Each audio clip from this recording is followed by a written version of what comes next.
It was meant to be another typical race weekend at Pocono, but NASCAR fans were taken aback by a series of incidents that rocked the sport to its core.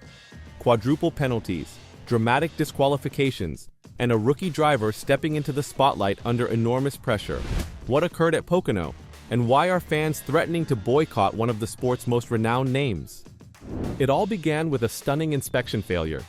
Brennan Poole's #44 vehicle, fielded by NY Racing, failed pre-race inspection 3 times. The car narrowly passed on the 4th attempt, but NASCAR's rules do not allow for it. The team was hit with a rare triple punishment. Crew chief Mark Laberton was dismissed for the weekend. Poole was barred from qualifying and forced to start from the back. He lost his pit stall selection, and he had to serve a pass-through penalty when the green flag dropped. That kind of punishment is nearly unheard of, and it practically guarantees a non-competitive run. While Poole was digging himself out, other teams were dealing with their own difficulties. Chase Briscoe took advantage of the opportunity, earning his first win of the season. But not everyone escaped unscathed. Kyle Busch and Ryan Blaney were also penalized for speeding on pit road and making prohibited changes. But none of that compared to the penalty turmoil that derailed Poole's hopes and maybe jeopardized his entire career. What was going on in his mind? Saving fuel? Trying to hold on? As if it wasn't enough, another drama was building, this time featuring the youthful and fiery Carson Hocevar in the Truck Series race. Just 20 laps from the finish, the lead changed hands after Corey Haim's tire failed. Lane Riggs was meant to take over restart control, but Hocevar jumped the gun, believing Riggs was slowing the field dangerously. NASCAR did not view it this way. Hocevar was black flagged and given a stop-and-go penalty, which ended his race and dropped him to 13th place. His reply on the team radio was intense. He joked about the punishment and mocked NASCAR's series director, stating sarcastically, "Good job, Seth." It was more than simply annoyance. It was the tipping point of a season already fraught with scandal. Hocevar had been fined $50,000 and ordered to sensitivity training only a few weeks before for making disrespectful statements about Mexico. He also has a tight rivalry with Ricky Stenhouse Jr., which adds gasoline to an already raging fire. Is he sabotaging his own career here? The time distinguishes this from a simple penalty. Hocevar had been gaining traction and demonstrating significant promise. Being cut down by a controversial call in the midst of a key race adds to his frustration. It was more than just a missed win. It was about trusting the officials. And for many drivers and spectators, that trust is fading. Despite the turmoil, a fresh face discreetly joined the scene. Spire Motorsports made an unexpected move when it announced that 20-year-old Thomas Annunziata will make his Truck Series debut at Lime Rock Park. The move was strategic. Spire's normal driver, Corey LaJoie, was in Atlanta for Cup Series responsibilities, which opened the door for the road racing expert. Annunziata, a former national karting champion and IMSA contender, is accustomed to high-speed complex circuits. With Lime Rock being a first-time stop for the Truck Series, his expertise could draw attention. Annunziata may not have the same name recognition as veterans, but this does not indicate a lack of competence. His training in precise racing disciplines offers him an advantage on road courses, when others may struggle to adapt. He could thrive. For Spire Motorsports, this is more than a temporary substitute. It's a calculated gamble with a huge potential reward. This is not a one-time decision.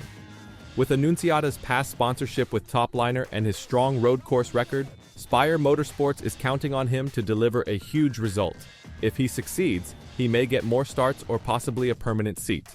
Meanwhile, the tension off-track was reaching a fever pitch. As the dust settled following Pocono's pandemonium, NASCAR fans channeled their rage in a different manner. Following a high-profile firing of a team member, the specifics of which are unknown, enraged fans declared a boycott of a top driver and his team. The movement soon gained steam online, with hashtags circulating on Twitter and Facebook, condemning the decision as a betrayal of the sport's principles. Fan loyalty is the foundation of NASCAR. When fans believe their integrity is jeopardized, they speak out loudly. This is not the first time NASCAR has faced boycotts over rule changes, social stances, or personnel changes, but this one arrives at an especially delicate time. With the playoffs nearing and the media's attention focused, every headline counts. NASCAR supporters have declared a boycott of a famous driver and his team following a contentious termination. What's also noteworthy is the silence of crucial players. So far, neither the driver nor the team implicated in the firing have issued a clear public statement. The lack of information has only encouraged suspicion and distrust. Fans are demanding responsibility. The longer it takes to respond, the more explosive the backlash becomes. The larger issue here is a widening schism between supporters and the sport's leaders. The perception that choices are taken behind closed doors, without openness or explanation, is undermining trust. And once that trust is broken, it's extremely difficult to regain. This climate has created a perfect storm. You've seen disgruntled drivers lash out at ambiguous verdicts. Fans are planning boycotts due to perceived betrayals. Teams are scrambling to control the fallout. Meanwhile, the championship rivalry heats up. It is no longer simply about speed and skill. It is about navigating the optics, myths, and politics that now surround every choice. The mix of off-track scandal and on-track upheaval has presented a clear picture.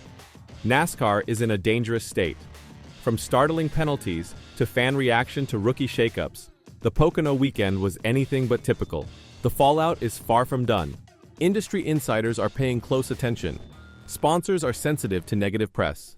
And any indication of fan disengagement puts clubs under pressure to respond.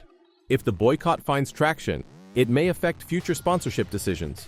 The repercussions of one weekend are already being felt beyond the racetrack.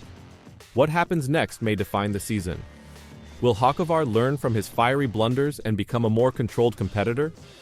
Can Poole and New York Racing rebound from a terrible penalty weekend? Will Thomas Annunziata go from unknown to breakthrough star at Lime Rock? And how will NASCAR respond to a fan base on the verge of revolt? One thing is certain, it's no longer only about racing. It's about perception, passion, and pressure, all of which are boiling over at 200 miles per hour. And as the playoffs get near, every race, penalty, and decision will be emphasized. Because moments like these make or break a NASCAR driver's reputation. Following the events at Pocono, one thing is painfully clear. NASCAR is no longer just about racing. It's a struggle for emotion, perception, and public trust. Fans who formerly watched for speed and strategy are now skeptical, questioning every decision, comment, and silence. Drivers have more pressure than ever before, not only to perform, but also to navigate the sport's political minefield. Teams are balancing sponsor responsibilities, fan expectations, and the unpredictable nature of higher-level enforcement. And NASCAR is suffering a credibility issue that no amount of worldwide growth or dramatic endings will overcome. However, within the chaos, there is also opportunity. The sport is experiencing a defining moment. If it can learn from these flashpoints, the fan backlash, the officiating dispute, and the separation between leadership and its base, it will emerge stronger. Transparency, consistency, and communication are no longer optional. They are essential. Because if the people who construct the cars, drive the laps, and fill the stands lose faith in the fairness of it all, NASCAR's engine will cease to function. As the playoff battle heats up and new talent such as Thomas Annunziata emerges, NASCAR has an opportunity to alter the tone, to demonstrate that it values both the rules and the people who adhere to them. Whether it happens depends not only on the next green light, but on every decision taken between now and the end of the season. Because moments like Pocono don't just vanish, they reverberate. What happens next will determine whether that echo signals the beginning of a reckoning or a much-needed course adjustment.